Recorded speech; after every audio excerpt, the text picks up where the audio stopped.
Air pressure cannons blowing down block buildings, the famed static electric Van der Graaf ball, blowing up a balloon using air pressure and gravitational force. It's all part of Science World BC's Traveling Roadshow.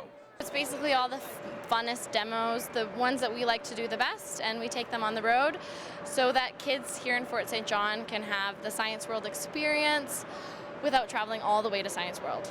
Hands up if you think if I take my thumb and my finger away, the water will spill. Hands up if you think it'll spill. Hands up. Who thinks it'll spill? This past weekend, Ella Simon and Stefano Giulianetti brought their show to the CKNL Trade Show in Fort St. John. They do a lot of things in schools as well, so their road show is very professional, well put together. So yeah, they're actually wonderful to work with to bring them up here. It's a lot easier than you would think.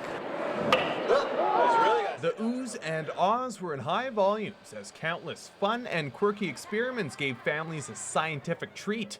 Their theme for the weekend was air and how using something that's literally all around us can formulate some pretty cool tricks. When you see the kids' faces and you see them smiling and they're laughing, or we get them to yell out and say, "Oh, that's not fair," all of that stuff really kind of keeps us going. When kids come up and have questions about how we did something or why we did something, that's the best, because if we're sparking curiosity, we've done our job. Perhaps the coolest part of the show was the hovercraft, where a leaf blower pumps air underneath a board, causing it to lift a fraction of an inch.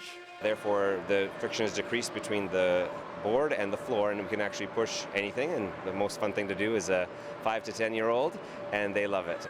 The roadshow gives science a completely different outlook.